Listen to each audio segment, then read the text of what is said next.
for you guys as my players to go, okay, here's apart from that one individual that gives me 2 lines.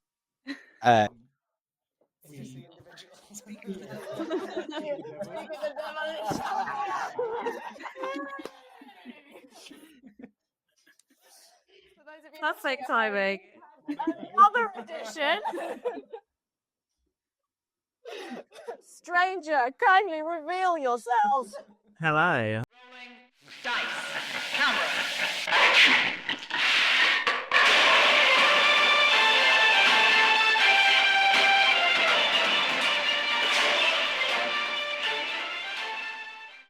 Hello and welcome to the BBEG podcast. Now, we've got a special episode today because if you haven't kept tabs on a few times, I've dropped what I've been doing with some other people over the past few months.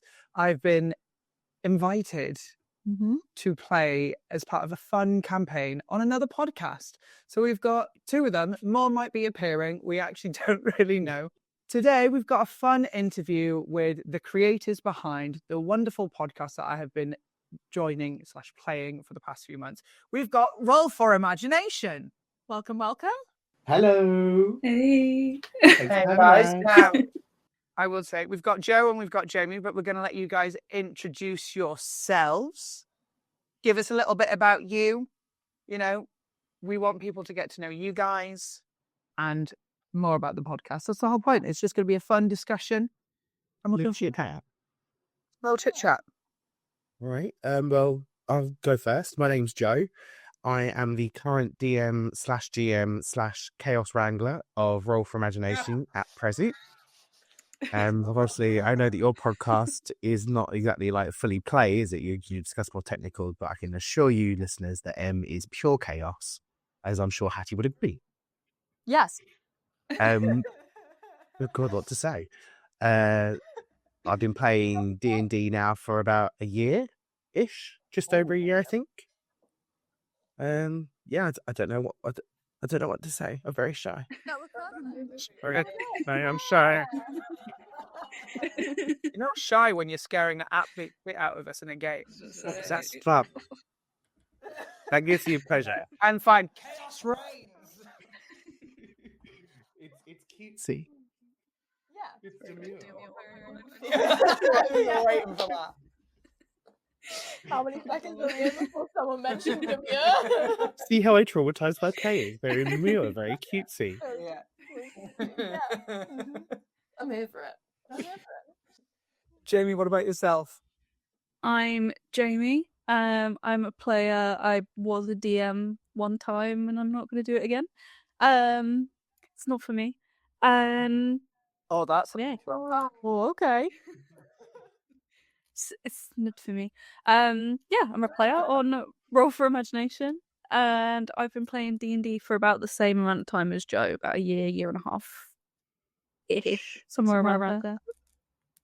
Oh, nice. Perfect. Now, you guys had already touched on one of the questions that we were going to ask was, how long have you been playing? So you've both said about a year. What we want to know is, what got you into like TTRPG or tabletop gaming in general? Yeah. Was it just D&D you started, or did you start elsewhere and then kind of ventured over? Jamie, do you want to start? Sure. I mean, yeah, for me it was D&D anyway. I think it was podcasts. It was Critical Role clips, I think, on TikTok rather than the full thing. But yeah, I started listening to those. And then I think actually getting into playing it, March last year, I read a book called Legends and Lattes by Travis Baldry, which I bring up constantly because it's so good. I read that book and then went, I have to play D&D now. So in about April, I think I played my first game. And then, yeah, now I'm here. I need a breakdown of what this Legends and Latte book is. Like, well, what's it about? Oh my god. Okay, so Started on it. here we go. How long have we got? So it's a cozy fantasy game. Cozy fantasy book. The main character is an orc, half orc. She used to be like a soldier. she gets injured, so she retires and she moves to a little country, like seaside town to go and open a cafe in a town that doesn't know what coffee is. So she introduces everyone to coffee, and it's very cute. No, I'm buying it on Amazon. What was the name again? Legends and Lads. She's already bought Amazon. You told her already. Jamie's already made Rebarred as well. When we went to Waterstones together, she's like, "You have to have this." I was like, "Okay." I made my friend buy it the other week as well. I'm indoctrinating everyone. Oh, that is such cute artwork. Right? It's like This like fucking one. Rockshop and Bone Dust. That's the prequel, but read that after Legends and Lattes, because there's an epilogue. Fair. I can buy both together. Add it to my basket. Why add it Literally, in the basket? Just press the buy now button, Hattie. Yeah, by now, immediately. Because I'm not sure whose card details are on my account. And then Even fill better, that out get first. the free. Simon's. Yeah. Tune. He wouldn't mind. He'd read it right after me. Just charge it to the boyfriend. That's what they're there for. He's gonna. I love you, Simon. Sorry. Right, Joe. What about yourself? So yeah, my experience with TTRPGs is fairly similar to Jamie's. I'd always wanted to I've been very, very deep into the fantasy world ever since I was a kid. Like all the games that I've played are fantasy based. If I'm not throwing swords at dragons and shit, then I'm not interested. And especially it all started since I read The Hobbit and Lord of the Rings when I was a kid, and it just grew from there. And I started listening to a few audiobooks, which are literary RPGs.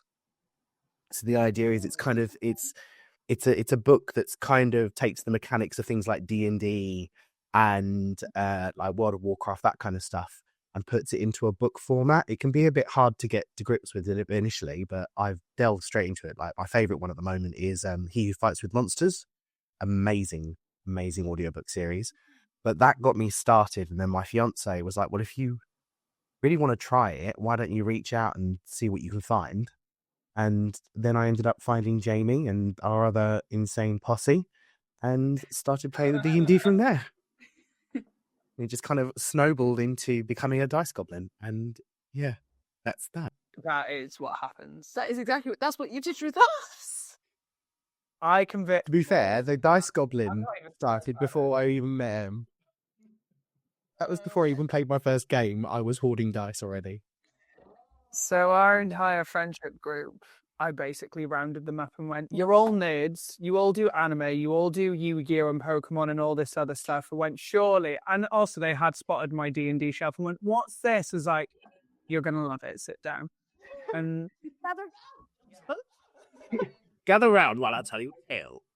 I got Hatty in because I started in lockdown. That's like what happened with me. One of our friends who'd always known I wanted to give it a go, we would in college walk on a free period to Tesco, but we would, instead of asking each other, do you want to like pop down the hill to go to Tesco, we'd literally look at each other and be like, to Quest, and we knew exactly what that meant. Of course you did. Dear old Karen, love that book. And then he messaged us being like, no one's got an excuse. Do people want to give it a go? And we were like, hell yes. And we were all like musical theatre or acting on my college course. So we all got it. Then I dragged Tyler in because I knew Tyler would be in that. Would enjoy that. Then I'd already met Hattie, what, a year and a half at this point? We hadn't really hung out like together. It's a group thing. Alcohol was involved. It was like a New Year's situation where I ran and and then what were we watching? Is it Black Panther 2? Yeah, Black Panther 2, the trailer for D&D, the film comes out. Oh, yeah. And I was like, oh, it was literally the meme. Oh, I'd love to do that. Well, we have a game. Oh, I couldn't Couldn't possibly. But what if the DM says no? I'm the DM and I say yes. But what happens enough is we'll one shot. We'd love for you to join. Yeah, but like, what if you meet like every week? I work shifts. We meet up once every 2 weeks. So we'll just fit around like you, or you can come after work. It's fine. Yeah, but like, what if the session? But what if the sun's in the sky and the stars aren't aligned? Sat in this movie theatre with all the other trailers going on, people around us, and they're literally like, woman, just listen to what you say. You are invited. It was a bit like that, where I was pretty sure the people sat behind us would have leant forward and just been like, just Shut yes. the fuck up. But it's a very British thing, isn't it, Hattie? Oh, I couldn't possibly impose. I just can't. Oh, no. That was the real bonding night for us anyway. Like that film was probably wasn't mostly spoken, or maybe it really It was. really was, without alcohol and outside, like a flat situation where everyone was involved. It was All this really- nerdy stuff, just chatting left, right, and centre, and then theatre and everything. We're just like, this is a great friendship. Yeah. Yeah. And then Different yeah. than not Larry, the highly emotionally charged movie for everyone. Yeah, exactly. Black Panther 2, which is incredibly. It is. It doesn't exactly start off light, does it? No, and not at all. Actually, No. starts off with, isn't it, in the memoriam Right. of Chadwick. And there's the two of us afterwards. All of the rest of our friends are talking about how moving it was, and the two of us afterwards are like, "Oh my god!" So I did this. I mean, these, like, we should definitely Lord of the Rings. Yeah, amazing. Like,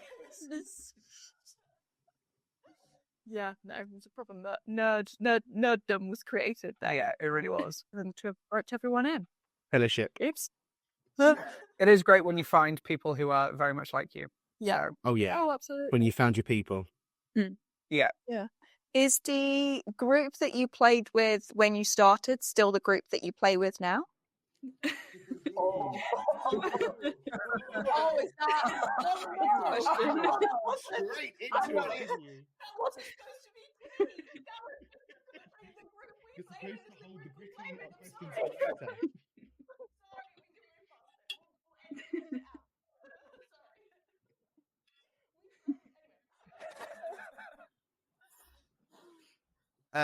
So yeah, moving on. Well, no, we'll happily answer the question. Jamie, do you want to take lead, or do you want me to take lead on that? I mean, most of us met through Facebook, of all places. So I think me and Beth joined through Facebook, and then Joe was with two other people. And obviously they needed more people for the game, so then me and Beth came along. End of last year, October-ish, something like that. Shit went down. And two people ended up leaving, and now it's the three of us. So it's sort of the same group, just with less of us. Yeah. Without going into all of the... Yeah, going into the nitty gritty of it, I don't think is. No, that to be fair. I remember when you explained it all to me. Were you already recording then, or was this just That's why. So on our podcast, if you decide to go and listen to our podcast, people, the very first episode is "Where Did the Podcast Go?" Which was it's yourself, Jamie, and Beth, wasn't it? Yeah. So initially, the guy that was our DM beforehand, things change, things grow. He ended up leading us. The couple of episodes that were like 3 hours long each, weren't they? We had about 4 or 5 episodes out, or something silly like that. Yeah, I think we had like 4 out, but we Yeah. had maybe 8 or so recorded. Yeah, they're like 3 hours each, and Yeah. it was all his. Like he had what's the word that I'm looking for? That I've done with Our World. It's his own creation. It was homebrew. It was his homebrew world. And out of respect, because even though we left on maybe not the best circumstances, we were still going to respect the fact that this was a world that he had homebrewed. So we ended up removing everything that we posted and created with the girls. And like Beth had spent hours editing this stuff. And then that episode that Jamie and Beth recorded, or what happened to the podcast, was about kind of what happened, what were our plans. And then, of course, our plans changed yet again. Because the second person, she left. So then that's when it whittled down to myself, Beth, and Jamie. And Roll for Imagination was born. Yeah. I mean, we already had the name. We Yeah. kept it, and now we are Okay. To be fair, smaller and better. yeah. One of I think I'd come up with the name, or I can't remember. Yeah. And yeah, we as a trio, we went, well, we still want to play, and we still really want to do a silly little podcast, even if it's just the three of us listening. We still want to do it, and just decided to stay strong, keep going, and see what happened. And here we are. And then lowered your standards and invited me. Well, we had to. We were desperate. We needed numbers. It was just about meeting numbers. It's a tariff reason, you vary.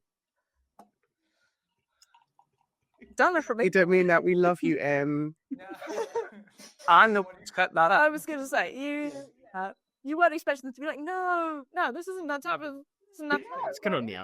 They know me by now. Exactly. I'm not going to stroke your ego.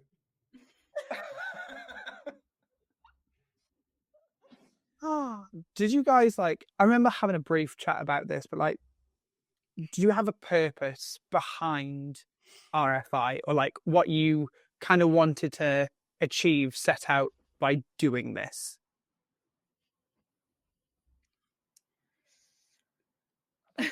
Do you speak, Lee, Jamie? I guess, yeah. I mean, it was we'd gotten a little bit into playing, so we didn't start recording the old stuff that we were doing until a few sessions in. I think we were probably about a month or two in, something like that, before we actually started recording anything. And I think it was just sort of we're already playing, so why not record it and put it places, and then if people listen to it, they do. If they don't, I don't, and then it's there for us, sort of thing. And then I think for me as we well, ended up quite enjoying it. it was kind of because, as Jamie's already said for herself, she got introduced, and I myself, and I think Beth as well, we all got introduced to D&D through podcasts. And through listening to podcasts, be it big ones or small ones, we had found our people. So we wanted to try and I know for me personally, I wanted to give back to that community of weirdo nerds that play make-believe with dice.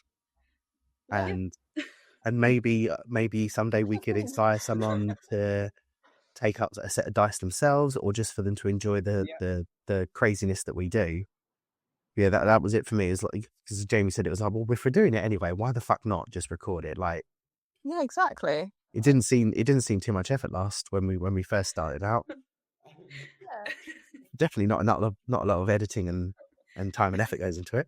But it was also to give back to the community that had given us D&D. Yeah, absolutely.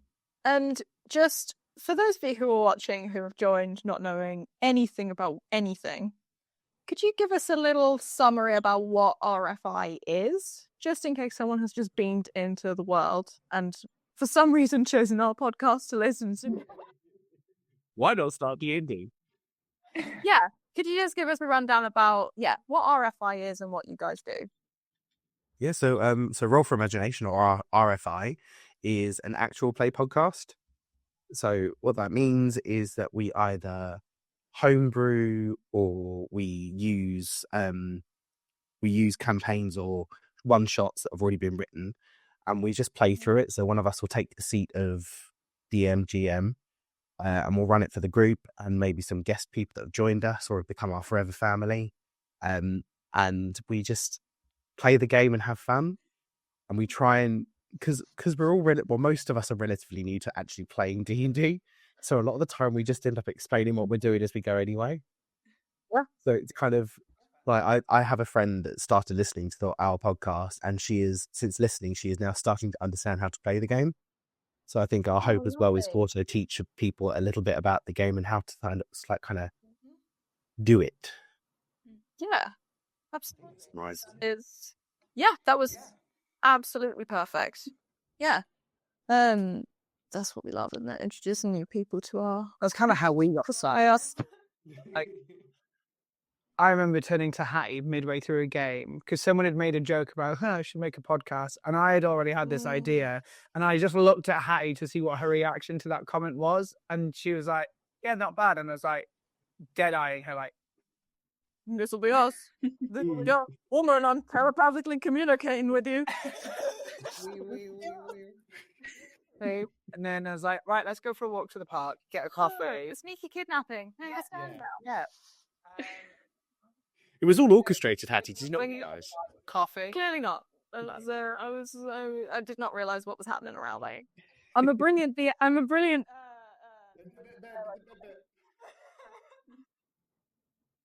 Perception check 0. What the way you roll? Wow, we had to bring that up. Is she your Jamie? She had 3 ups. Yeah, when it comes to the roll, but here's the thing with Hattie: when she rolls, most of the time, awful. But when she rolls a hit, my word, does she hit? Like, there's no middle ground. Like, sort of 80% crap, and then 20%. Oh, they're dying.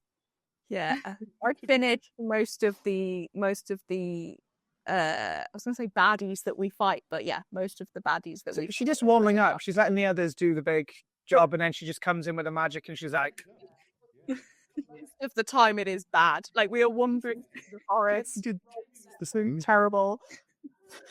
Jamie was the same. We were playing the big monster that we fought, because that one's out, isn't it, already? The battle itself is out. So the big monster that you guys fought, the Sanguine Monstrosity, no spoilers there, guys. Jamie did a particularly large and very powerful strike that was a great success. However, in the most recent episode that we've recorded, because we record it in like preparation, so we've got quite a few in the bank already. Most recent one we recorded, Jamie was like, right, I'm going to do this, and it's going to be really cool. And no, I just rolled a 1, I fall over. I was like, yeah, no, that's Jamie.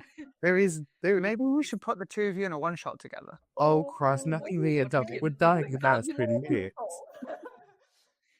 Add more people, please. We need just doing it. like, for me specifically, I need a buffer. To just be me, because I will be dead immediately. I've been kidnapped in your games. I've been like betrayed so many times. I have tripped over. Betrayal's all not of because you roll badly. The betrayal is just because I'm a bit evil when it comes to perception. Yeah, Perception. perception. There is no. I need someone else who is better rolling than I am. To be fair, I think so. I think that's the only reason our group actually functions. Is this? I allow multiple people to roll. I'm like, okay, who else wants to roll with this? Because I need at least 2 of you to try. Well, there's an NPC that does it for us. Maybe I can be together, but you need to give us some NPCs to roll with, please. Absolutely, buddy. What's wrong with Trig? There's nothing wrong with Trig from a personal point of view. Nothing wrong with Trig. However, you picked Trig for the specific reaction he would have to my character, so don't be lording him around. You knew what you were doing. Not my fault that your character's racist to humans. Oh. But you aren't correct. Killed a lot of your people. Well, yeah. Mm-hmm.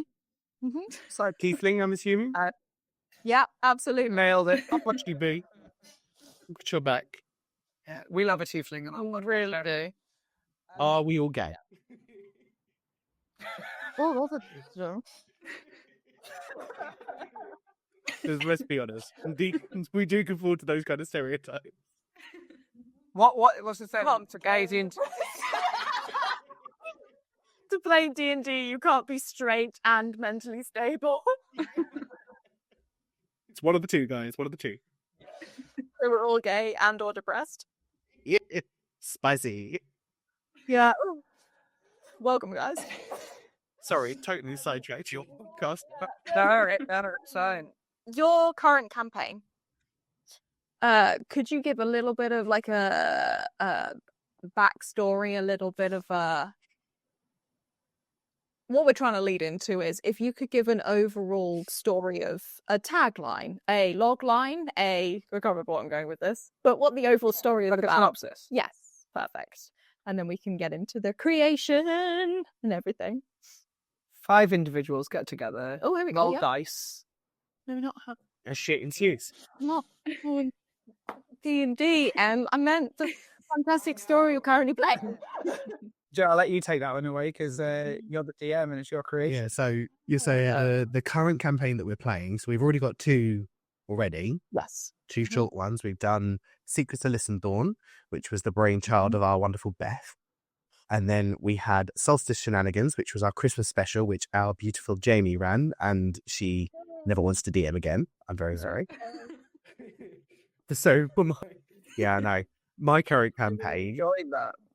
Oh, I mean, we had.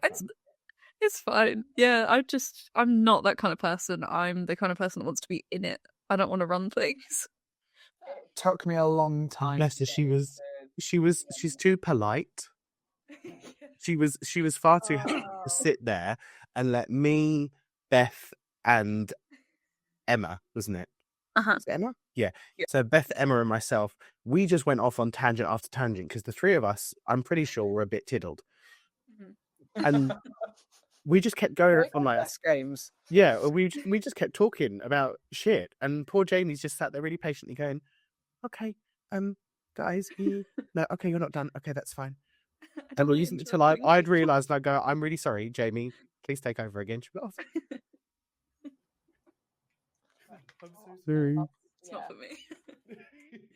That's don't even- fair. But you, Yeah, I'm not like mean enough. Doubt. Yeah. We all wanted to take a turn, didn't we? Yeah. Because our original plan of who was going to be the forever DM obviously changed. So we said, like, let's all take a turn at it and see how we feel about it. And then once we've all had a turn, then I got lumbered with that. No, I love it. It's great. But yeah, so sorry, original question. My campaign is called The Myths of Avalonia. So The Myths of Avalonia is set in a world that is inspired very much by Greek mythology. So the pantheon is your Greek pantheon. So, you know, Poseidon, Zeus, Aphrodite, all those like those lovely gods and goddesses. It's full of magic, full of wonder, has a bit of technology to it because I was like, I don't want it to be in like the Dark Ages. I want it to have a bit of a. They haven't necessarily gotten there yet, but there is like there are lamps that have crystals in it, so they've got like street lighting and shit, and they've got image crystals and crap like that. But yeah, so it's basically just a world that I create very frantically. It's very much inspired by Greek mythology. Where? Oh, amazing. See? Definitely not my vision. No.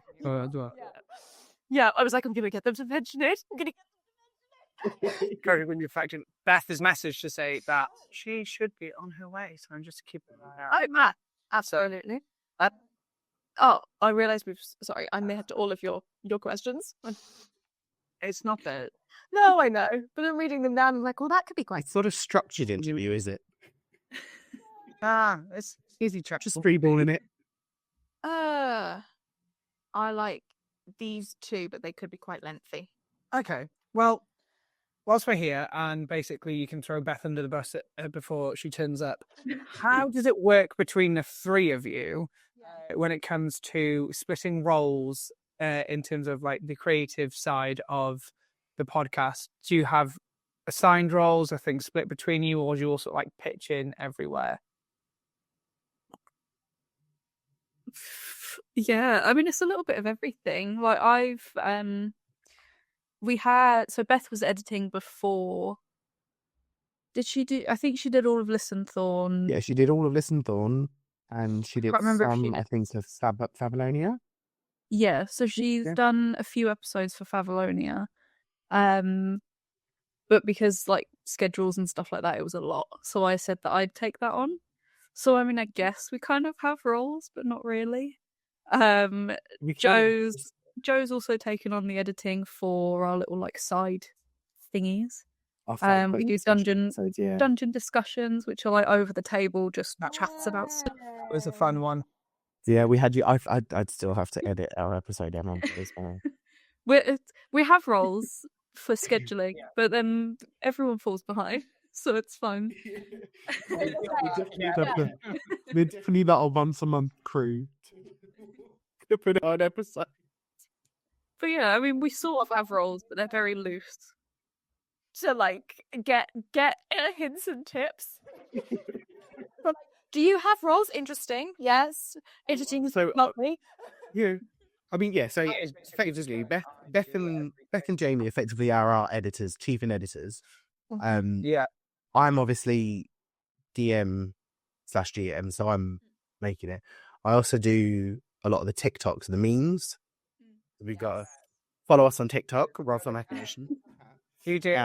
Okay. A really good account. So yeah, once a day I will finish my night shift and blearily make some kind of random meme that I think is a bit funny, and then post it, and then go to sleep and wake up and go, oh, that didn't work. But then obviously, then Beth also pitches in every now and then. She makes a TikTok video for herself, or not for herself, obviously, but she makes it herself and she posts it on there. So we've all got access to everything. I think that's really our only social that we use, isn't it? We're trying to branch out a bit at the moment. Yeah, we kind of all muddled together. It's a team effort. It's not. Yeah. It's not one person does this, because we didn't want to pressure each other, did we? No. We wanted to make sure that if someone was struggling, we could support them. Yeah, because I think we did that before, where everyone was sort of like, "This is what we're doing. This is what we're doing," and it didn't really work for us. No. I think we Poor all Beth, kind we of didn't got- know how much she was struggling when Beth No. edited the original, like the start, the stuff that got removed. As I said, those episodes were like 3 hours long each. So we didn't realize how much stress that was putting her under, and as well for listen thorn and stuff. So when she finally opened up and said, "Actually, no, guys, I'm really struggling with this," that's when Jamie and I both went, "Well, let us help where we can." So we just kind of, we're a team. Yeah. We'll help each other. We try. Yep. You're doing of the work at the moment. I said a hint of passive aggression there, Hatty. No. Do you know what the house? Not at all. No, it is a share. It was designed to be a shared effort.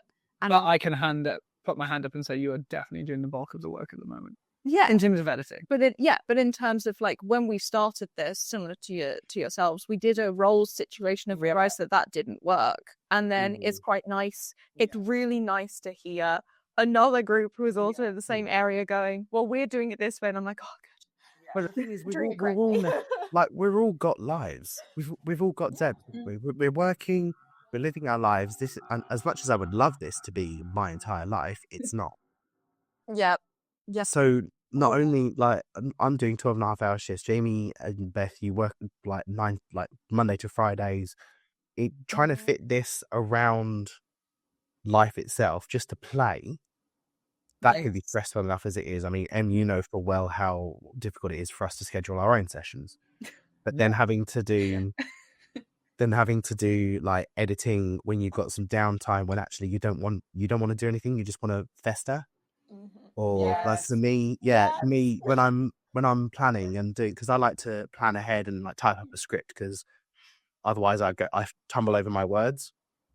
So sitting and kind of prepping out a session or giving some guidelines to myself, sometimes I've sat there and gone, I really don't have the spoons for this. Yeah. I don't have the fucks to give. Hey, Hello. Oh. Now, for those who are watching, we have just had Beth join us, who is one of the third other creator of Roll for Imagination. You're right, Beth. I'm okay. Sorry, I'm running late. No, you Didn't expect to be here. Unexpected. You were meant to be on a ship, and then I am. Yeah. that's like a week's time. I'm supposed to be in Mexico right now, but I'm here. So I'm going in 2 weeks instead now. But Fair enough. So you're still early. so indicative, Beth. Jesus. we were just chatting about the roles in terms of all of you as creatives within the podcast, like were things assigned? Do you split it all evenly? To give you a breakdown, Joe and Jamie were saying that you contribute nothing to the podcast. Yeah. No. That's exactly what I said. But She's the face. That's all she is. No, I don't mean that. also just ignore the fact that my hair is in a hair mask. I didn't know we were going to be recording video, so you can cut that out. But that's why I'm trying to go for the slick back look, but actually it's working. It's working. But you can't tell, so you're all good. Okay. Yeah. Cool. Now, they were saying everything is pretty evenly split, and that when you were doing Secrets of Listen-Thon? Or Mysteries of Listen-Thon? No, Mysteries of Favronia, Secrets of Listen-Thon, that you were doing a lot of editing, and that you were kind of like, that is a lot to do. So you've all sort of changed to share it. And we were saying it's kind of similar on our side, though Hattie is still doing the bulk. When we started with me, Hattie, and Will, Yeah. there were assigned roles. Editing is not my strong point, but No, I learned it's to do totally some fine. interviews. But what I was good at was like outreach, Yes. emails, chatting to people, business, all that sort of stuff. I mean, to be fair, Yeah, our but- original outreach lady was Beth. Okay. Yeah, I remember. It was like, how did they find you? Yeah. They messaged us on TikTok. Like, Yeah, I don't even know how we found you. Beth took our TikTok account and just messaged everyone. Yeah. I want to say the connection was Brandon because we'd already met him and been chatting to him from Comic Con. Yeah, we had, yeah. Mhm. And I want to say you put it in the message that like, oh, we've been doing this with this person, random. And it's like, he mentioned you guys as well. And then what a disaster that turned out to be that I actually joined you guys. So apologies. And dragged Tyler along with You through? Yes, yeah. I need to think about my friend choices. Good little crew we've got now. Slap them. I love the little group we've got. Oh, good, yeah. It's turned out so well. Yeah.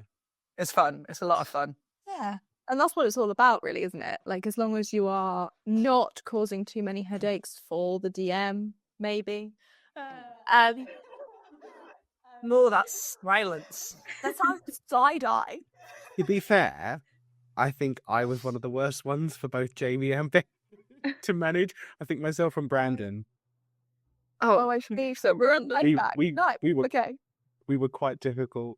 I I would argue Brandon and Jordan were actually the worst. yeah. There you go. I just kind of went. Thinking with of Weveless and Thorn was else. Current campaign, I feel like Beth, it's me and you who are the slightly chaotic ones of the group. In a weird way, I have to agree because we're not the ones that are like, oh, here's a cursed book, I'm going to touch it. We're not that player. We're the sort of player where it's more like, here's 17 pages of backstory, try weave that in. Like, but I want to go through on free therapy. Oh, okay. You're the Hermione Grangers of the group. Look, therapy's expensive, all right? And I've got a lot to deal with. Right, I won't work through my own trauma. I'll just help you deal with yours. Yeah, NHS, that's all I asked for.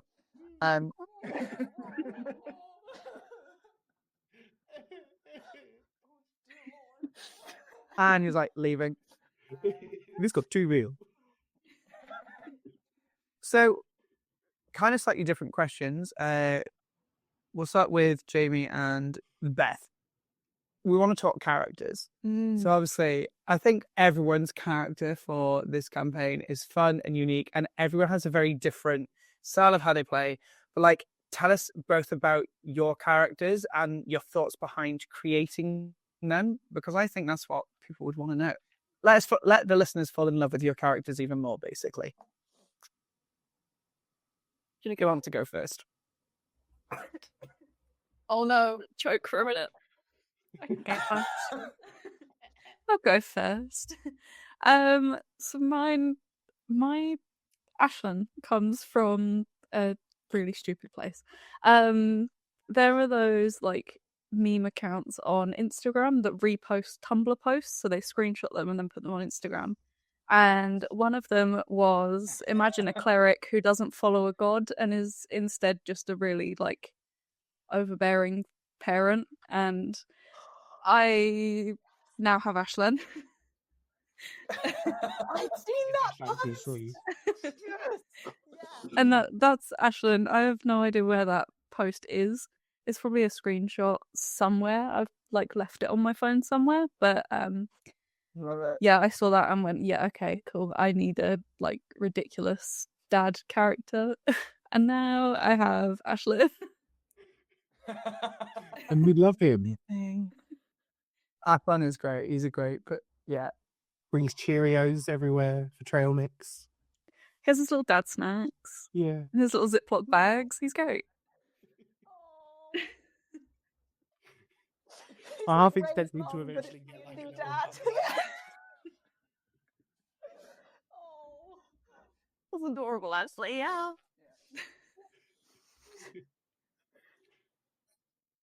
Beth, what about yourself?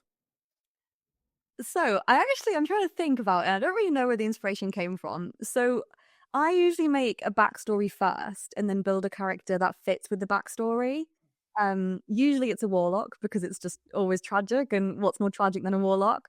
But I wanted to do something different. Well, I went really different. Yeah. So different. But yeah, I think the idea first came to mind because in a campaign that we played a while back, I played a druid who had a really lovely childhood, a really lovely upbringing, no tragedy, which is rare for D&D. And do you know what? I see why it's rare because it was actually quite boring. So I was like, need to switch it up. So the next campaign I DM'd, so I didn't have a character, really. And then this campaign, I was like, okay, we're going tragedy. We're going to go deep on the tragedy, tragic backstory. So I was like, orphan, runaway, like you name it, she's got it. She gave me all the juices. So yeah, she's a badass. She's been through a lot. And that's kind of the premise of Ebony. But also there's a lot of stuff going on that I don't even know. So I love to give the DM half the backstory and let them write the other half.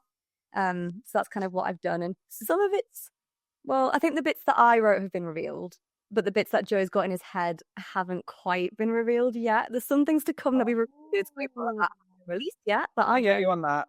I feel like I work the same way. Yeah. When it comes to like character building, it's great to definitely write your own, but you definitely have to give your DM some leeway to have their sort of creative flavor. Otherwise, you're going to know everything that comes up. Yeah. It's what I did with you. That's what you did in ours. I was like, you've never done this. And then I was like, oh, hold on. Will and I are related. 2 tieflings in a group. Yeah. And distant cousins where one's family hunts tieflings. Yeah, his family killed mine. Jesus, that's pretty dark. That's very dark. Love it. I was away for the episode this discovery was made, might I add. So I came back and Will was like, you'll never guess what we found. And I was like, we're cousins. He's like, we're related. And I was like, oh, why? So Will's backstory was he grew into his tieflingness because obviously not every tiefling is born physically a tiefling. It could happen over time. So that's what happened with... Yeah. It's from creating beginnings and stuff. Yeah.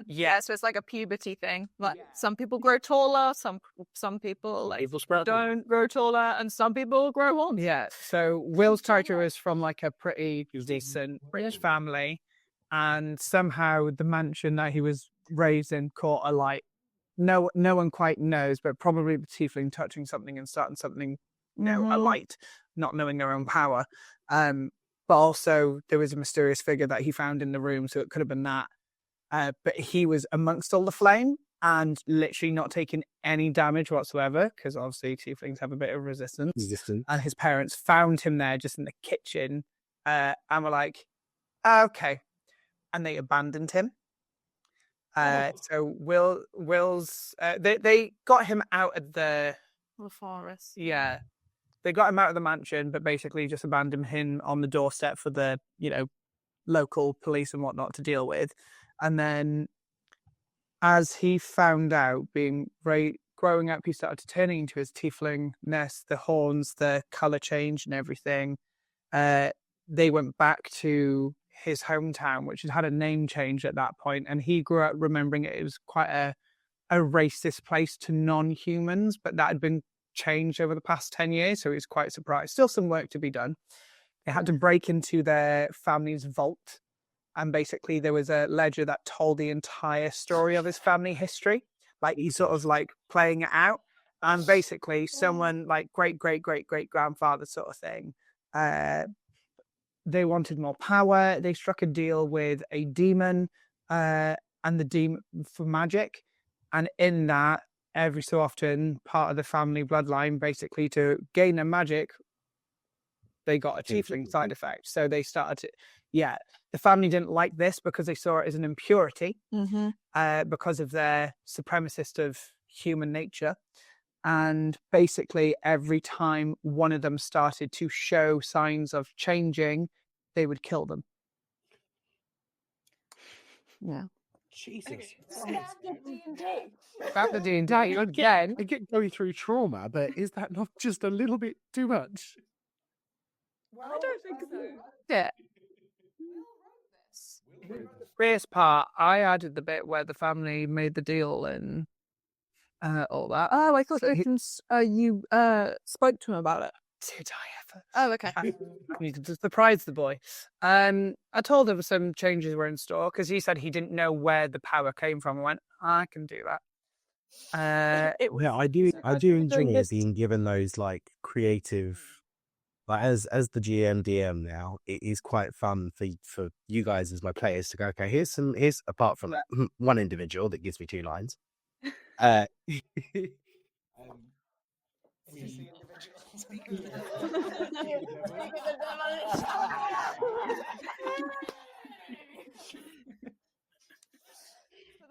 exciting.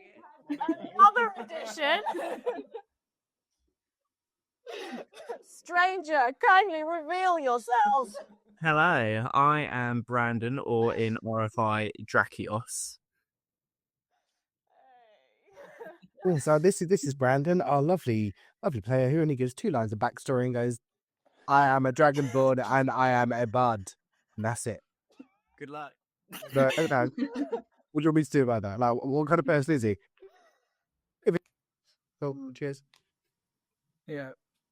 But being able to, given with best backstory, what our most recent episode, Flower Fields, out now, go and listen. That deals with the history that she gave me.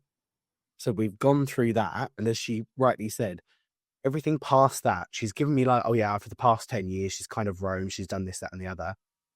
But anything else to flesh it out is all up to me, and I'm just sat there going, ha ha. How much can I throw at her before she breaks?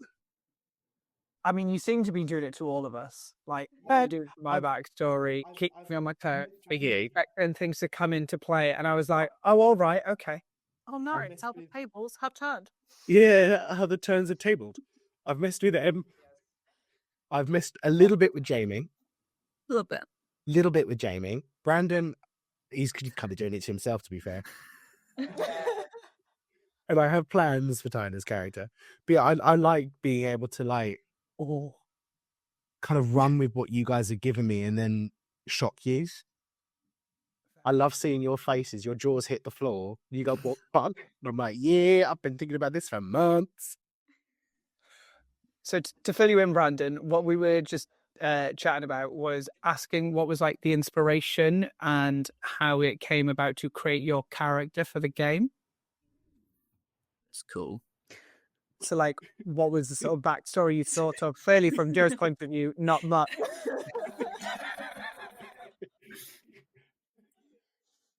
How did Drakios come to be? To be honest, it's via the life-size D&D. There was a player who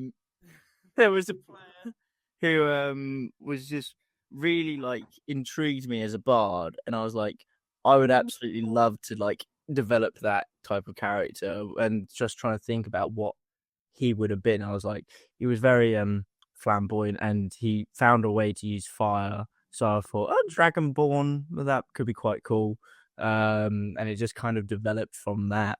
So it wasn't like a huge amount of like, oh, I had this really great idea. It was like, that's pretty cool. Sounds pretty fun. Cheeky little plagiarism. Love it. Oh. To be fair, isn't that just the entirety of D&D anyway?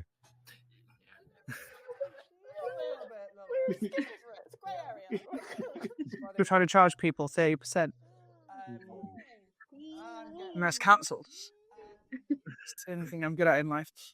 Oh, to flip it, Joe, what inspired you when it came to creating this campaign? Like, how did the idea of the storyline and everything that you have made come to be?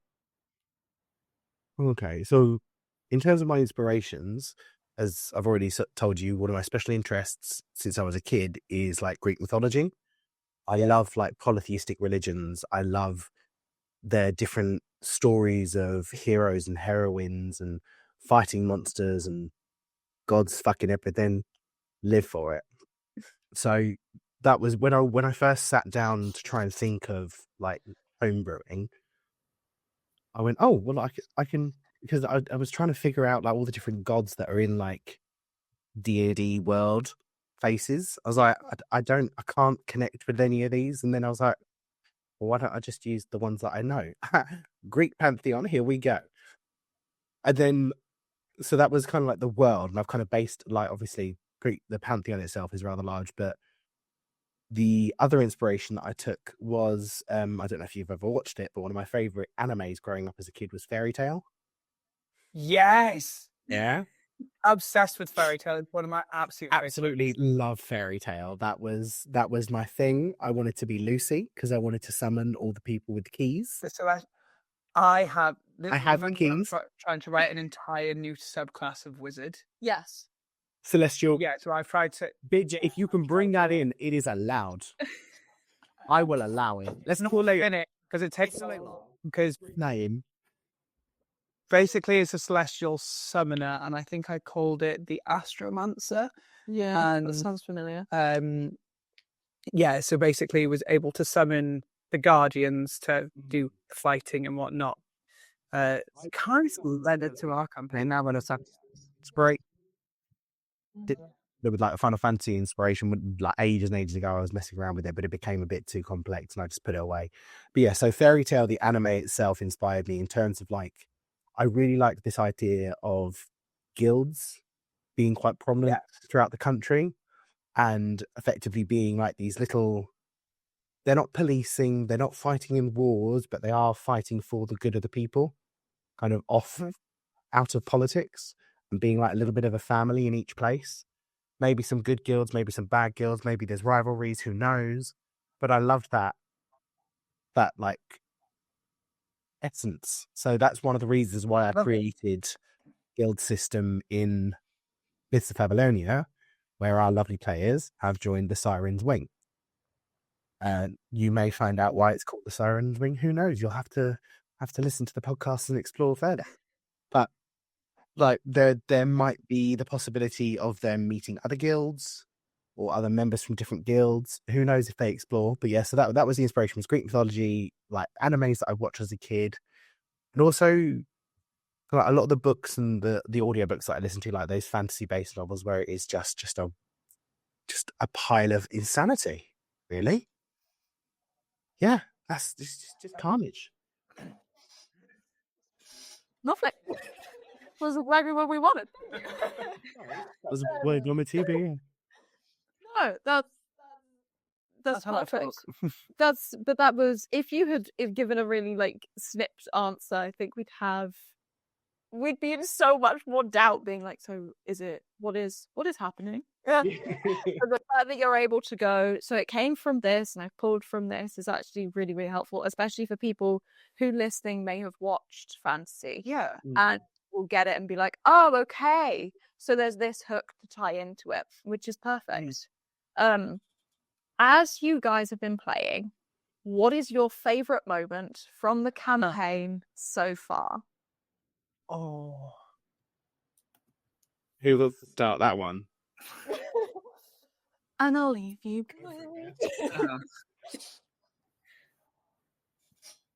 Oh, you mean? Back? Okay. My favorite part of the campaign so far was when, spoiler, Ebony died and I turned off my camera and everybody's face was like in utter shock. It was monstrous. I loved it. I knew it was going to happen. It was so funny. Me and Joe were just like, bye. You weren't going to be available for a while, were you? No. So we were like, and Beth was like, can we just kind of like, can I just not be there? I was like, well, you've literally just entered the boss battle. Like the music has started and the screen has gone. So no, you can't just not be there. You had to figure out a way. I was like, I don't really feel nice puppeteering your character through a battle just in case I accidentally kill you. So you and I... You killed me on purpose. So you and I sat there for a good couple of, like a week or so, wasn't it? Just kind of pinging ideas off each other. And I was like, okay, now hear me out. What if I kill you, but don't kill you? What do you think? And it was. Let that simmer, let it cook. And we didn't tell the others at all. Fair, that moment is only second. No, it's first only to the moment when Drakios entered the Siren's Wing. And Ebony, because Ebony and Drakios knew each other. That's the only bit of backstory that Drakios had. I was going to say that was my incident. And I Just me. negatively. Was that backstory within those 2 lines? Honestly, yeah, it's like I'm for you used to know.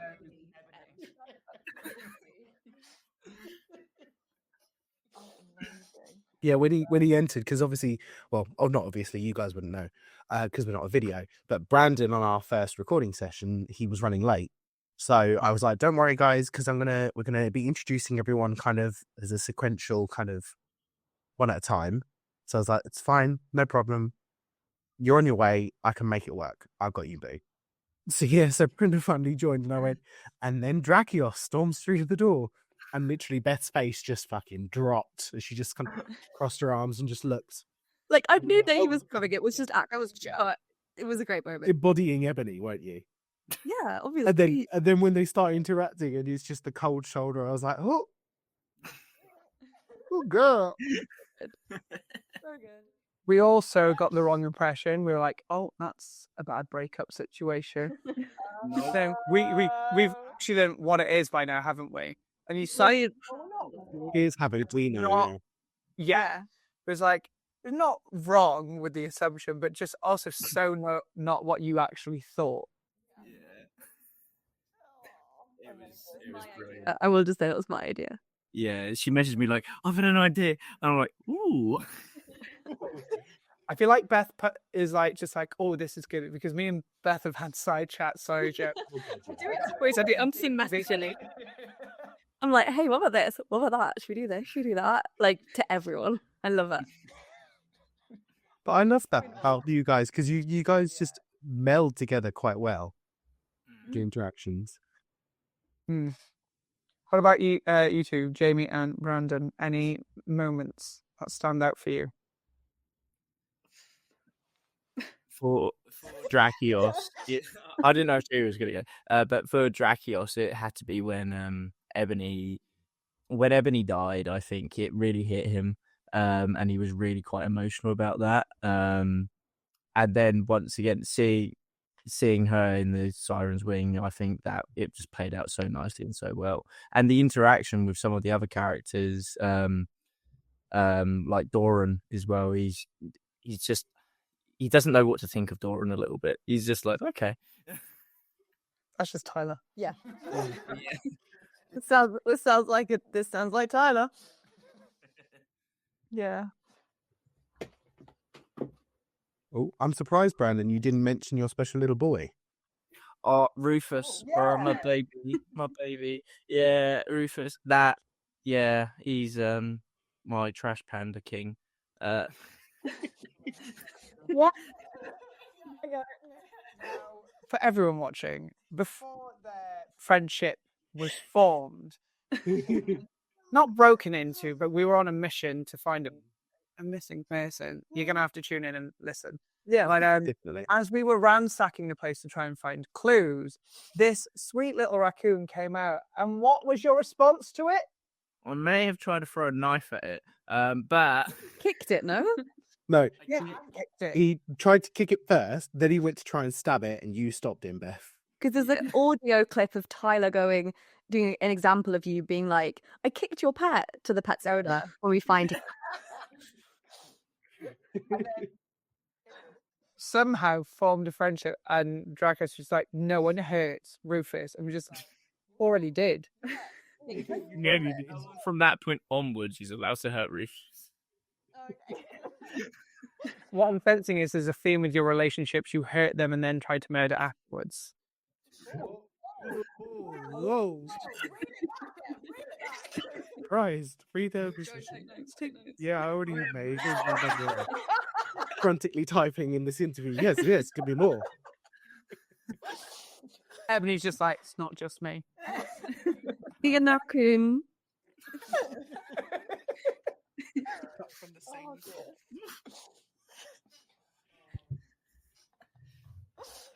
Welcome to D&D, guys.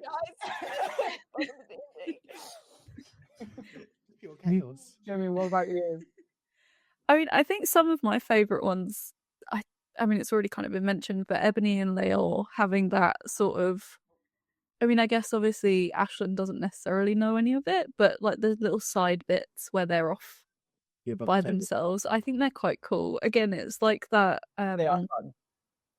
yeah, it's that weird, unexpected kind of friendship, almost friendship, that's kind of randomly bonded all of a sudden, and it's, I don't know, I think it's quite fun to like, yeah, see it sort of play out. I mean, again, even if the characters don't necessarily know, it's still fun over the table to watch.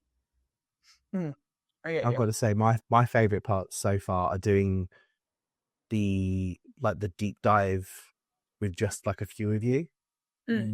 So obviously we've got Flower Fields out, which is just Beth and I as a 1-to-1, and then also we've got one coming up which will be Beth, Em, and I. Those ones where it's like where it's just it's focused on a few, like one or two of you. I really enjoy that because we really get deep into the nitty gritty of stuff. That recent one was really good because it was like it was Leo's backstory, but he was like, "Oh, Ebony, come along as well."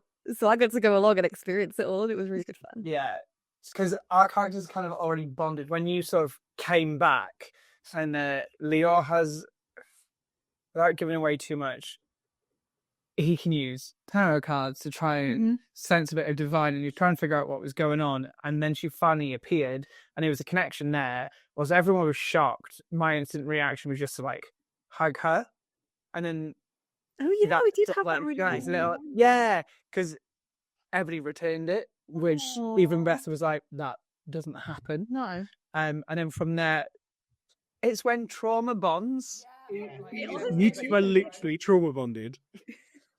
It's my entire friendship.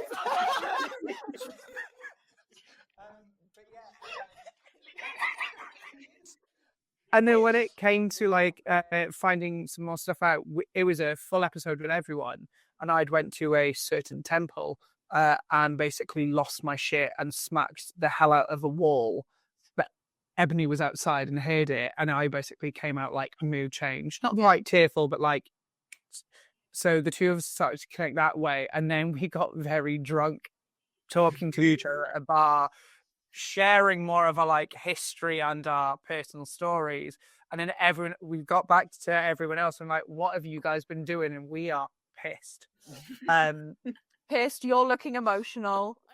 Yeah, everybody just fought for the goal on like being in on Drakios that as well at that point. What is this girl's name? Where you were you were slightly pissed, weren't you, the two of you? And he just went, "Eat on Jack yourself." Like, no. I was going behind the bar. I was going behind the bar of the tavern and just pouring ourselves spirits because he was asleep and me and Flo was in bed and I'm like, we'll get more if this is going on. But yeah, like, and that led to that sort of side quest episode. And I was like, if I trust anyone right now, because it's more than just me, I was like, it's Ebony. And also she heard me wake up because I dropped really bad at trying to sneak out of the place. Well, it wasn't just you that was rolling though that time, was it? Because a certain individual couldn't be quiet either and fell through a door. Yeah, she fell through my bedroom. Surprise. I don't know. I don't remember. So we caught it. It's like a lizard back. I remember now. So if you guys were to describe this campaign in 3 words each, how would you describe it? Em, do you have 3? Because you are also included in this campaign. I like to put them under pressure. Hey? Okay. Exhilarating, mysterious, and Greek. Because to me, there's so many things. Do you think mythology, they are very sexual? That comes into my backstory. They change their temper. As in, not me personally, just there's good member behind. I stopped it. It's like I was about to say something we would have to edit out. My parents do not watch this back. I was saying more for your self-image, but that's fine. Continue. Yeah, I think Greek sums up. Also, it's that world. Like Joe has made the been quite fun incredible to world out of do- Greek mythology. Yeah, I've been trying to fill out my own knowledge with like Greek history as well. So the celebration that's coming up for the group, I don't think it's been mentioned yet in the podcast, but there's a festival coming, the Spring Festival. It's actually a real festival that was documented, which was the Festival of Dionysus, and like trying to use different, like looking up the actual words for the actual kind of the buildings and the columns and the knives and shit. And I'm sat there going, this will be really cool to add in. And then when it gets to like the moment, I go, what the fuck was the word again? Like, just hold on. That is Scroll through the tablet. That festival is what they tried to showcase at the Olympics that everyone took as the. Is it B? Yes, the first. I don't know how you get man in blue covered in vines and grapes to this is Jesus and the. Look, it's because it's Christian. Let's not go into current religion. Yeah, the whole thing. That's going to open up a very large can of worms. Well, yeah, Yes. that is the festival they were trying to depict because Yeah, it was also the Olympics started in Greece. Yes, of course. It was one of the festivals that actually started for the Olympics Yeah. that they used to do way back when, apparently. So that's why they showcased it and with drag queens and whatnot. And yeah, and all the dancing with knives and Yeah. I mean, that makes a lot more sense. yeah. it's called be honest. Antisteria. Really? I was also like, there's only 9 of them. Yeah. So that's the one, Ancestarian. And Yeah. the Antisteria celebration, yeah. It's all just like a big buccanelia. Everyone just gets pissed. Yeah. Yeah. It's fun. What I love when anything Greek is happening throughout this campaign, I'm literally messaging Joe under the table like, is it this? Is it this? And he's like, I can't tell you. And I'm like, but I want to know. How you know more about everyone's backstory than they know about their own backstories. Just because you know Greek mythology, you're like, Yeah. oh, I'm connecting all these dots that we're just not putting together. I'm M's not like making that the good, dots. like, M can make dots, but Leo can't. Yeah. So M has to keep. Better game it. Right. No, you're very good at unless, that. unless generally like it made sense for the character to go, this, but so far that has not presented, and I'm not that sort of player. No. What's fair? Yeah. 3 words, guys. It's really difficult. You summed it up really well. Yeah. So you went with like adjectives. I was just gonna be like, it's really fucking good. I mean, I'd happily take Yeah.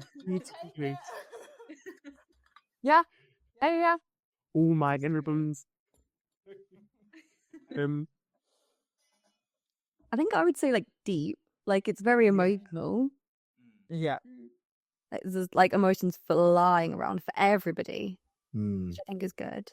It helps you get more like invested in it, invest in your character. Mm. Yeah. So deep. I want to say happy. I understand the passion, but then again, when we were parted because you were away, it was kind of nice to be able to talk about what you were getting up to, and this podcast being something, and then it means that from a listener point of view, I have the outside track, and then speaking to you, like, I can't tell you what's happening, but what I can tell you is this, and I'm like, tell me everything. It's like listening to gossip. I'm like, yes, tell me. Like it is. It was. Gossip girl. Yeah, it has been true. It's been lovely. Whoa, what is happening? Sorry, those Aquascala went, that is a pop culture reference. That is a pop culture reference. That wasn't me being like, well done, Em. That is pop culture. Just say, that is. And the back. Yeah, well done. That is what we're aiming for our third season. We'll be linking D&D with popular culture in terms of turning the TV and films that you know and love into D&D characters and games. So right now we're forming our list. We did a little. He looked at me on TikTok really far. We did a little bit of that. Alien What Moon. inspired it? We're inspiration. Ooh. You're not getting a percentage.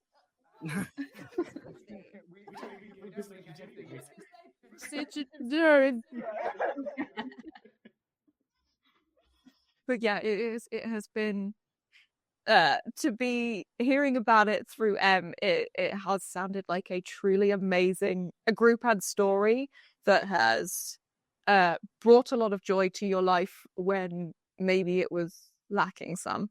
Yeah. So it's been lovely to hear about it. You guys. And now one of these bitches are leaving, so do you get what I mean? Oh yeah, guys, you heard it first on the BBEG podcast. This bitch, she's living the high life. Not Vespa. No, I know. And we actually recorded so far in advance right now. I actually wonder how many episodes I'm going to be out of. We're doing this whole. We got together in person, a bunch of us, and recorded this whole dramatic scene of everything. Now. And then I'm probably actually not going to be out that long, really. I'm like, Fair. You might end up back before we actually have to release that, baby. Stay. It's like, oh, she's going. It's been you appear like I'm back. happening. This literally keeps happening. Theo was just said, like, can you stop dying? Please? Make a decision.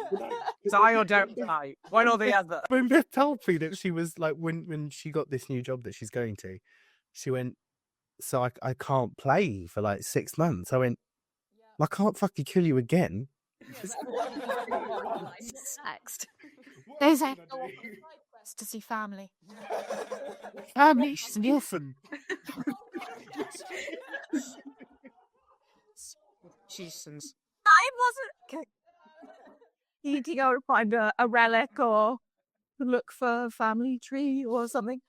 Or we just planned something like so.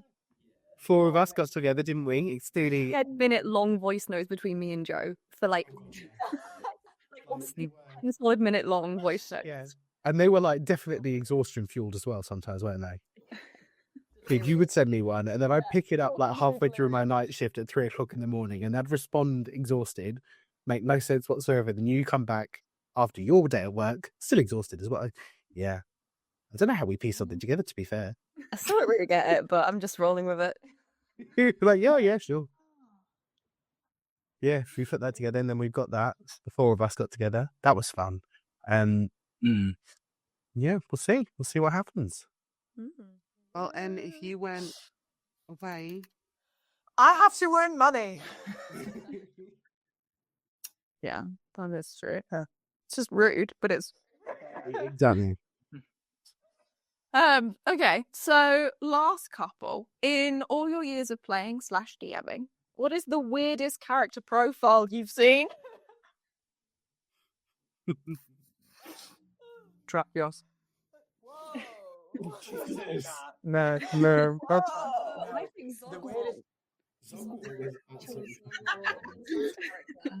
In listen form. I don't know what on earth was going on with that. I put no thought into it. It was Daryl was a very quick character that I was like, this would be a lot of fun to play. A dumb buff gnome wizard. Who had more dwarf, not a gnome. Oh, and then no, you were no. We had this. My bad. and he was actually there was one scene where he just kept trying to convince everyone that the guard was the creature, like not the guard. He was just never. Yeah, the custodian. He was just levitating to the custodian. Like, are you sure it's not him? He's levitating, but his accent would just flip between anything and everything. Any character you do, Brandon. Let's My favourite line from Joe, because so Zogwart had like a patchwork jumper on that he wore, like a patchwork cloak. And Joe said in character, he was like, "Your accent is as patchwork as your cloak, sir." And that I loved it at that point. So funny.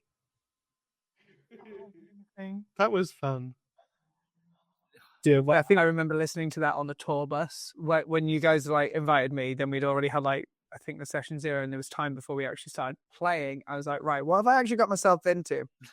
Listen to the whole thing, and I was like, it's gonna be fun. I think my weirdest one, going back to Lissenthorn as well, was my original draft for Greg. So my original draft for Greg I love Greg too. My original, so Greg, you should go and listen to Secrets of Listen on. Haha. Greg is like homebrewed race, which is half frog, half person. So that's how it worked. He originally started off as just purely a grung, which are the frog. I love grunts. So I just wanted to be a little froggy. But then after liaising with Beth, and she went, actually, this world itself doesn't necessarily have like the setting. It needs a bit more humanistic. I was like, okay, like, and then I think you suggested, didn't you, Beth? What if we made him half and half? I was like, yeah, go for it. And let me just throw something together, and then we got Greg. But, Yeah, 'cause I my felt original. bad. So I didn't want to I- like curb your creativity and say like you had to make this sort of character. But I think once we started playing, it made sense for that world that if you had been a literal talking magic frog, the campaign would have been over in 5 minutes. Yeah, I would have been shot straight. Yeah, away. literally. So we Oh no. with my original idea for Greg the Grung, I didn't realize until after I kind of gotten halfway through the creation that they have to at least wet their skin once every 24 hours. Oh. I was like, sorry, they have to do what? They have to submerge themselves for like an hour or two per day. So then I was looking through like the internet and stuff and found a pail of water, or a pail that he could have. So I was going to have him have a bucket as a helmet. And then he would have a little hip flask of water that was like a bottomless water flask. So he'd pour himself a little bath every day. But instead I ended up with Greg. I mean, hygiene a is not sticky tongue that ate a pixie. And I love That is honestly, listening to that on the bus sent me into an absolute cackle. And I've got the 11 other tenors literally looking at me going, are you all right? I'm just like, just ate a pixie. And they're like, we have no idea what you're on about.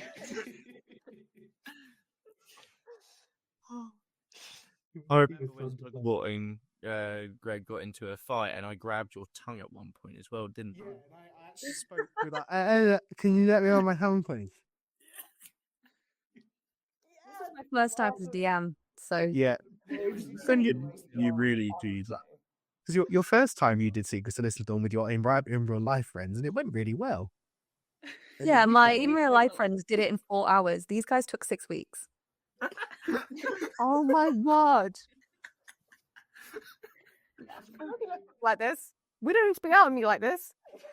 Their group should have taken 3 sessions to basically complete to ease them into the homebrew campaign I'd made for them. We did one of the starter sets, so because it was a separate island. So I was like, right, let's get you from level 1 to 3, get you all used to it, and then basically, if someone went, it's not for me, it was an easy out. And then I was like, right, are we ready to move on to actual like your stories and everything? So tied it all in. The dream sequences are my favorite. Oh, yeah. They all had like a dream mission. Yeah.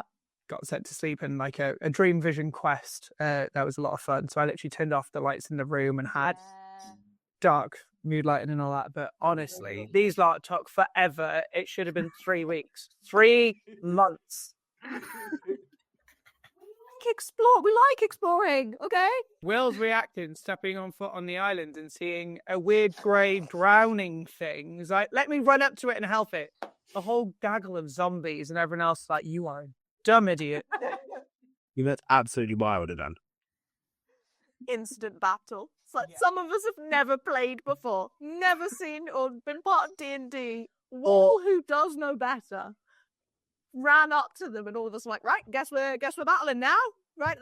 His version of knowing better at that point was flip coin D&D. That's very true, actually. Yeah, that's true. I take it back. I have a strong aversion to it. When he told me that, I was like, we are not using coins to make our decision. It is not a 50-50. It's not a 50-50 thing. You are rolling in dice. We need more numbers. Yeah. Need more numbers. Yeah. All the numbers. Even if I only get ones, need more numbers. Yeah, Jamie. Shots fired. Oh. Oh no. Anyway.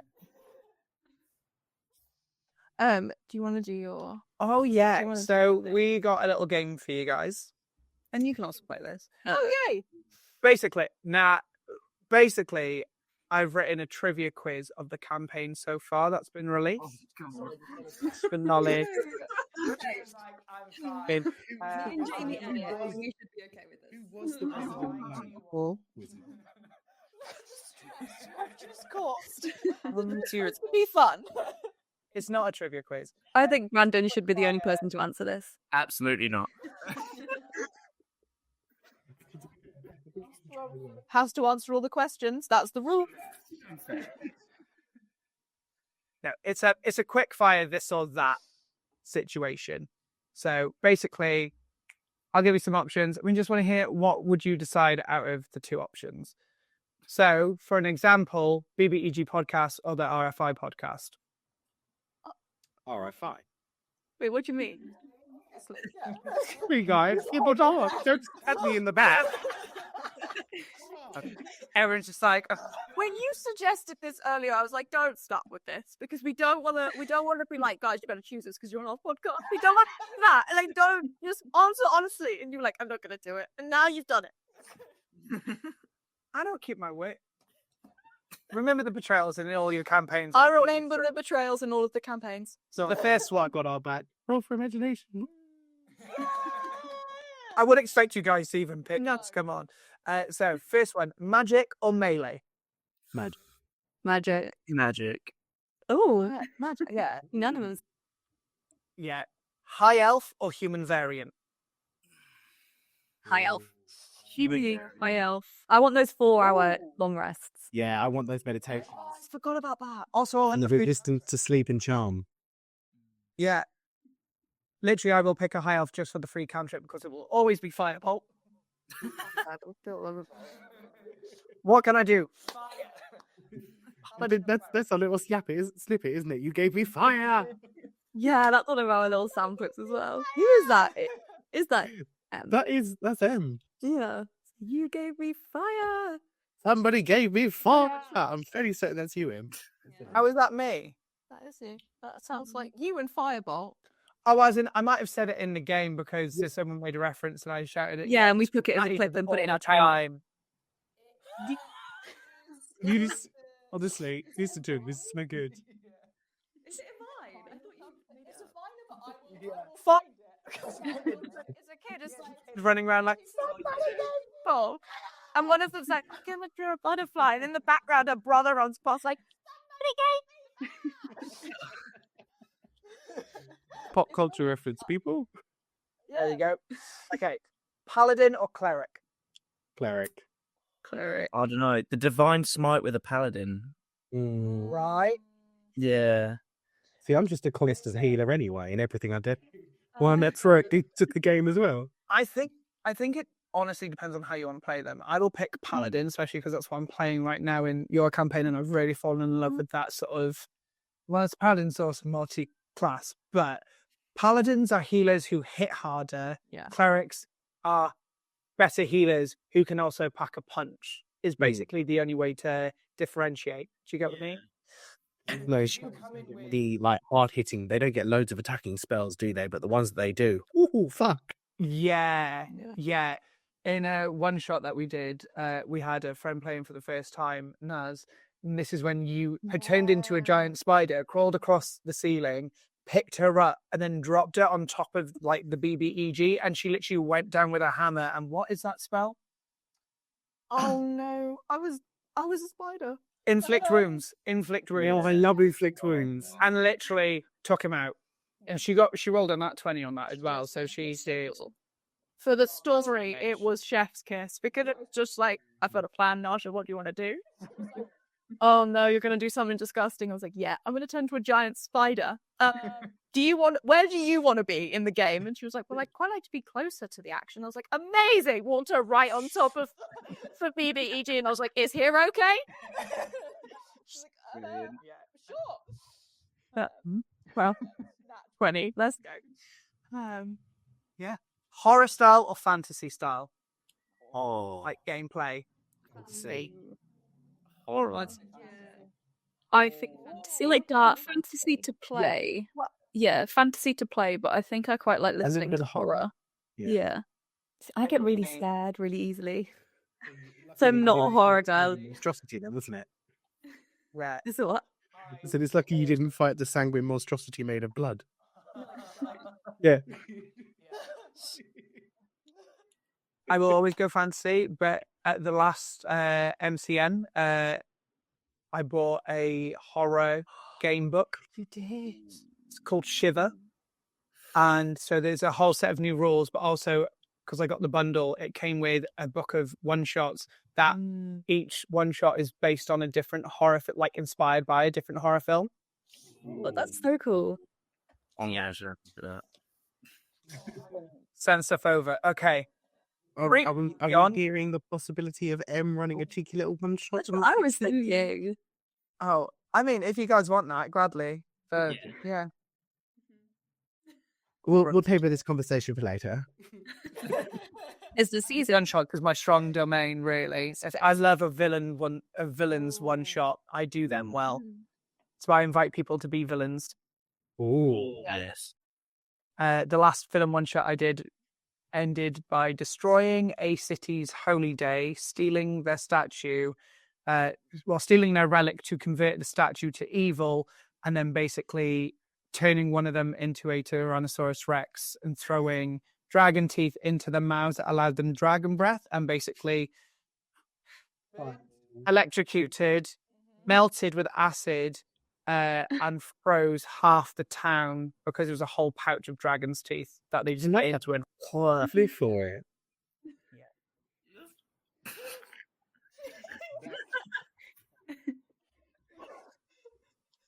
That was a fun session. Right. Greek pantheon or Norse pantheon?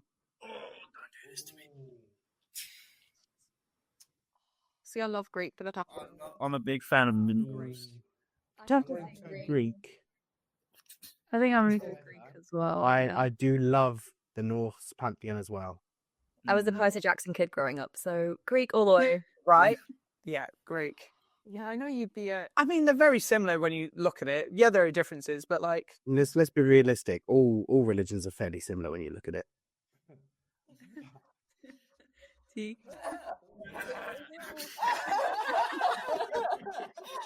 Trying not to get us cancelled.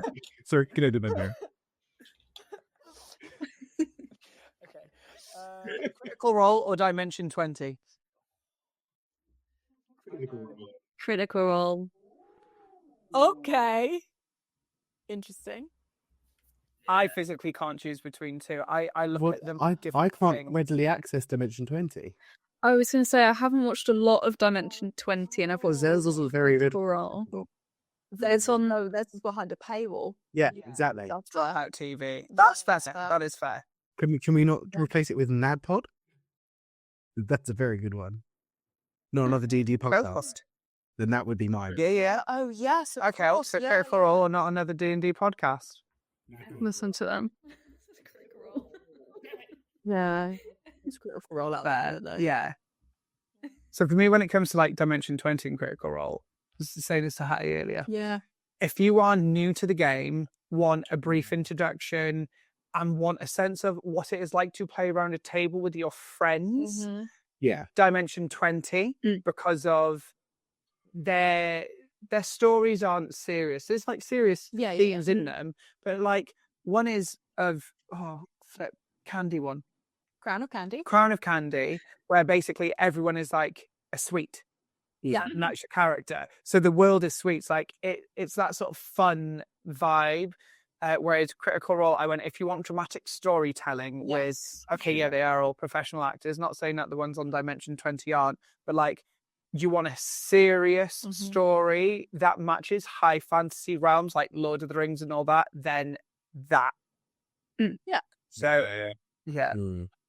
So I'd say because I couldn't access Dimension 20, NADPod for me was like that. It was very, because one of their players starts off never having played D&D, so it's very good at teaching you how to play as they play. Cool. So that's how I learned to play D&D. Yeah. Hattie is rapping Dimension 20 right now with Dungeons and Drag Queens. And if you do get a chance to see any, it is such a good spot. I've seen clips and looks amazing. I was going to say, I think I've heard at least one. Love the drag queen. Yeah. Yeah. Like, honestly, Jujubee and Alaska, and it's just so good. So good. Okay. Druid or Ranger? Druid. Druid. Yeah, Druid. Druid. See, yeah. I want to explore Druid further, but I also think Ranger would be so fun. I think Rangers are such an underrated class. That I agree with. Yes. But I said Like, Druid. because everyone thinks it's just like bow and arrow, but there is magic involved as well, isn't there? Yeah. And that's where it comes in. Greasing you have an animal companion as well. Yeah. Yeah. If you were watching season 2 where we break them down, we discuss. That wasn't it then. That was just like, I was going to say. Rangers are a bit limited in the magic department, but it's still fun because I played a ranger and I had a great time. But I love my magic when it comes to this game, so a druid always wins for me. Yeah. And if I can't have a pet, I will be the pet.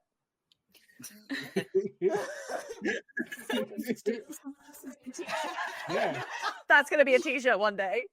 And we may open it in. If I can't have a pet, I will be the pet. Oh my word. Yeah, I've just realised what I've said. Did you get arrested? Just opens. Paper, character sheets, or digital? I've only ever done digital. I've never used a paper one. I started off using paper and I used to swear by it. I could not see any other way until Joe paid for D&D Beyond and I got access to everything. And now I'm D&D Beyond through and through. Yeah, I do love the accessibility of D&D Beyond, but for me, there's just something about writing out a paper sheet. I will always make it on paper and then just translate it to a digital copy afterwards. See, I bought like a book made from a very, very, very, very lovely person on not Facebook, TikTok. I think it was called Fights and Fancy. Really, really cute little player book that you could fill it all in. But I kept having to change everything. I was like, why do I have to keep changing? I don't want to keep rubbing it out and writing it down again. And That's the issue. Whereas, the online stuff, just type it in once. So, yeah. I'm very heavy-handed when it comes to writing, so I'd have to get a whole new sheet every single time I wanted to play them. So I don't think it's not me. Screw having to prepare like every spell change that you have to, like if you're a spellcaster and prepare spells each deck. Yeah. That's a lot of eraser you're using. Oh, yeah, actually. Yeah, but I didn't think about that. yeah, fair. Yeah. I just get the cards. Or you can. That would have been a cheaper way of doing it for me, but I just decided to spend like over $1,000. Don't make you say that. We'll do you a favour. We'll edit that. We'll fix it in post. It's like, Well, I just decided to edit. That will be a fun game. How much did Joe spend? He guessed correctly, win a prize.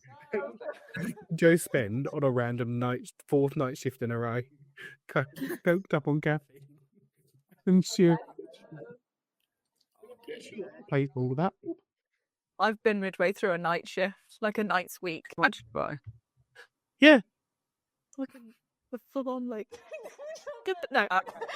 But it was not good. I woke up the next day fully refreshed and was like, "Oh, interesting. This is what really tired Hatty does. Interesting."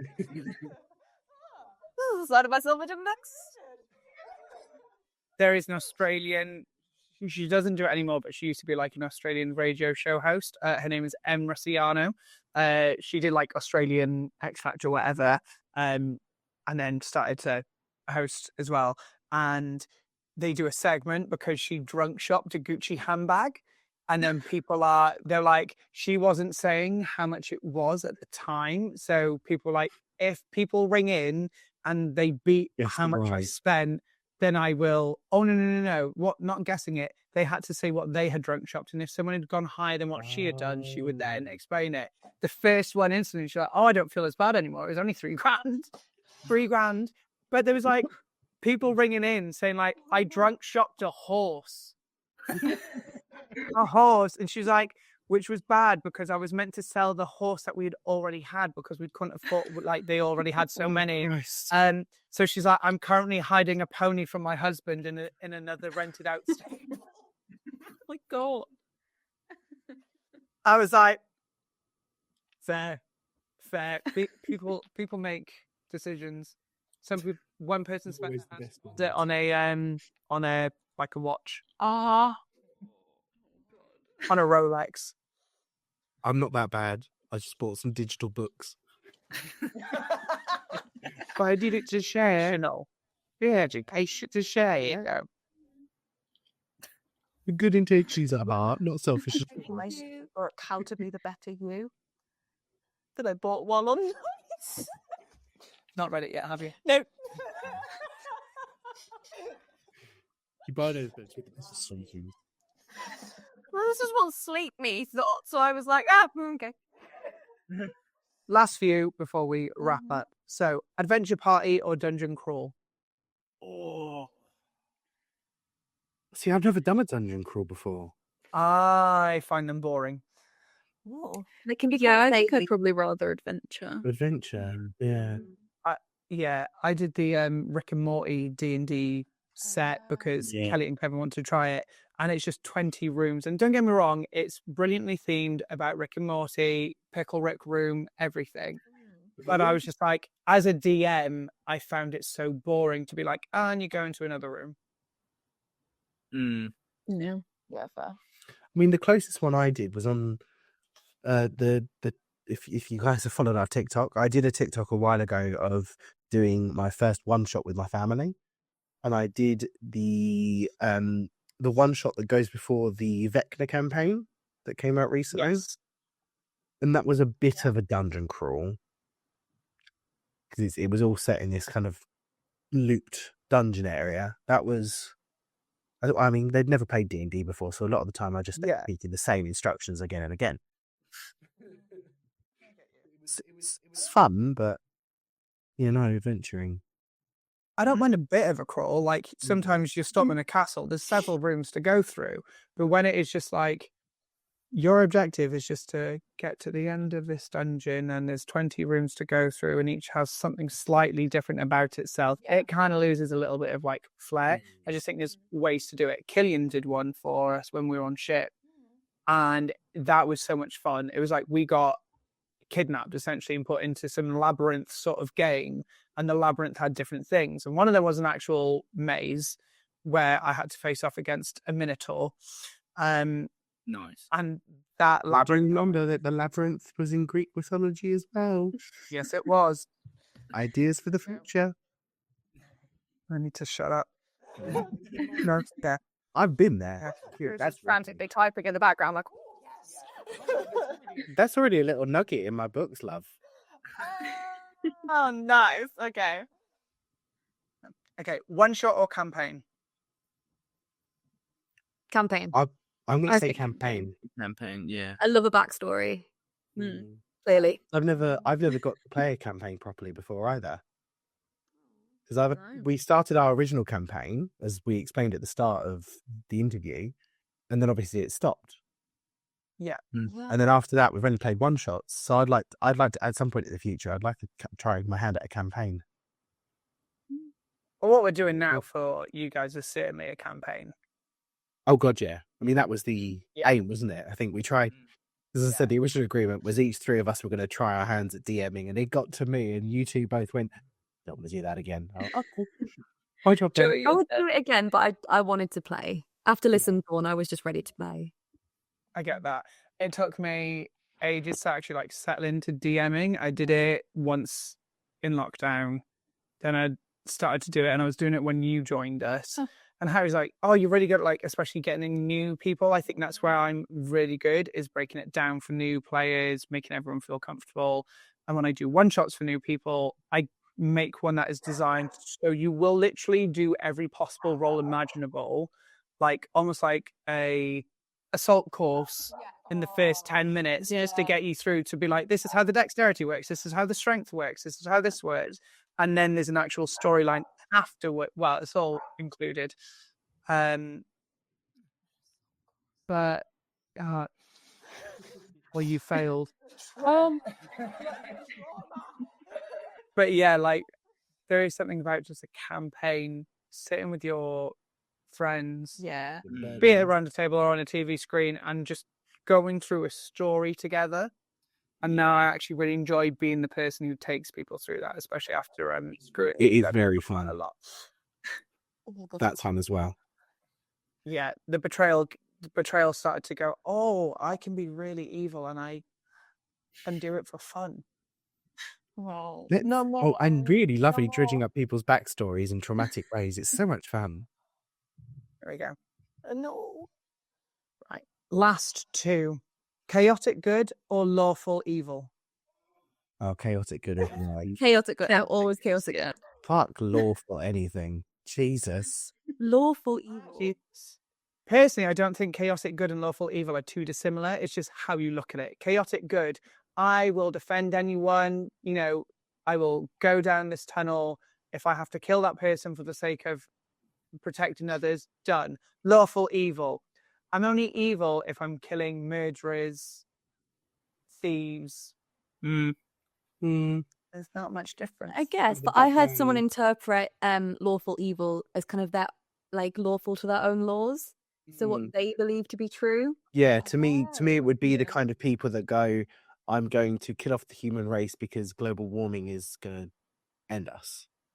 So they're doing evil with what they believe is good reason. Yeah. Yeah.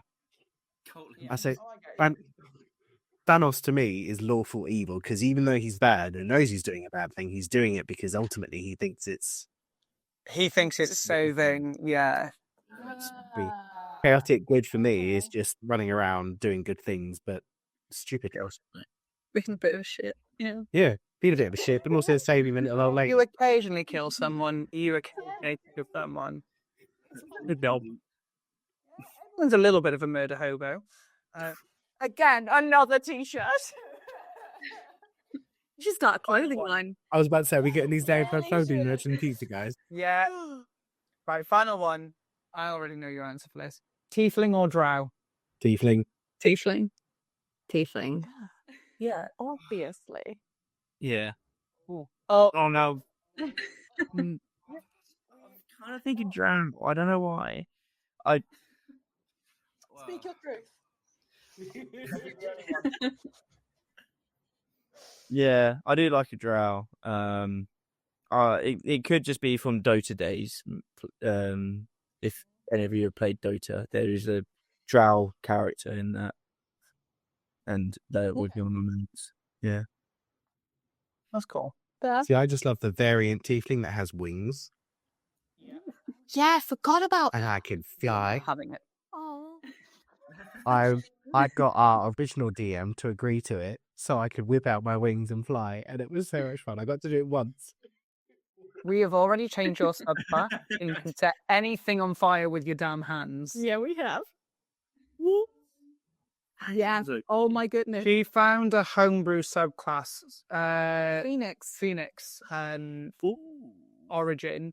So basically, she will look at me and just be like, I'm going to... I was like, oh, No. It's the. Can you describe what they're wearing, please? Well, like, no one else in the group knew about it. Fire one retardant of the clothing. features. Well, they would have to be, but we forgot about it. So bookshelf, you say? Is that bookshelf made out of wood and are the books paper and leather? Yeah. Oh, yeah. I know what you're going to do.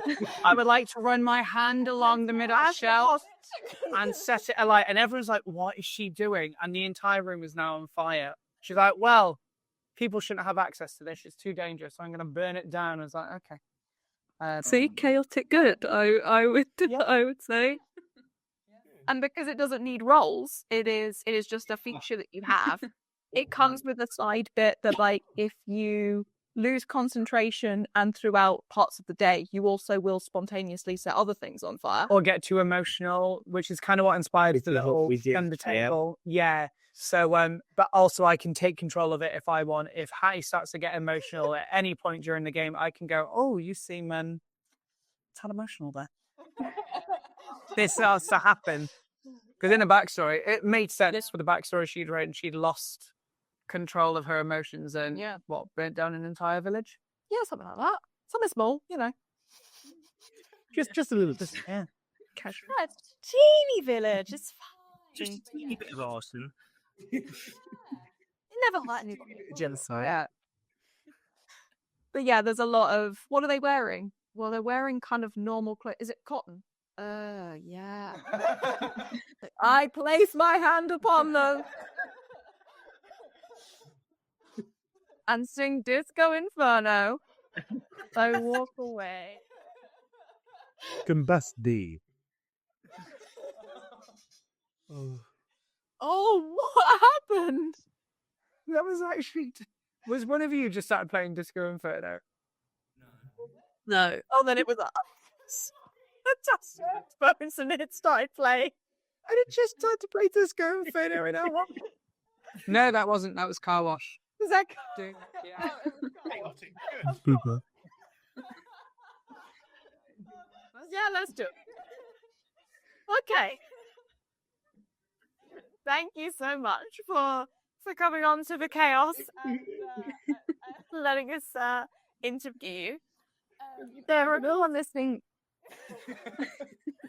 Where can they find you? Where are you based? Jamie. Oh, I don't have it.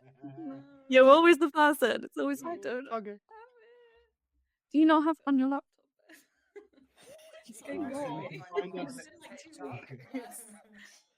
You can find us as Roll for Imagination on YouTube, Spotify, Apple Music, all your like podcasting destinations. On TikTok, we're Roll for Imagination, and on Instagram and Twitter, we're Roll Imagination, no space, no underscore. And we're on YouTube also. I did say YouTube. You did say. Oh, You did. I'm just trying to be helpful. I'm not even listening though. Sorry. For social read. I think that's it. Yeah, because TikTok. We have a script, Jamie. You have the script. I think I have the script. I don't think I saved it. Someone has the script. Yeah, you can find us on all your social media platforms and podcast destinations, plus YouTube. Perfect. Yeah, I'm trying. We are the BBEG podcast, and you can find us on YouTube, X, Facebook, and TikTok, as well as Instagram for our social medias. You can catch the episode itself on they changed this. Hold on Apple, Spotify, Amazon, and YouTube. We're no longer on Google Podcasts because it doesn't exist. Yeah. You can also send us a DM on all of our social media or send us an email at the bbegpodcast@gmail.com. I got everything. Yeah. Amazing. Yes. Oh, we have a Discord as well. Yes. We always forget the Discord. Oh, yeah, you meant that. Well, we have a Discord and you guys have a Discord for Yeah. Our Discord link is in all of our bios in our podcast episode. So if you want to join us on there, you can ask us questions and be active with us. Yeah. We can share your link below. Yes, we will float RFIs. You did that, Jesus. I don't know why it just did. Excuse me. You can find all of the links for all of RFI's things in the description below. But yeah, thank you so much for watching. And Thanks for joining us, guys. Thank you.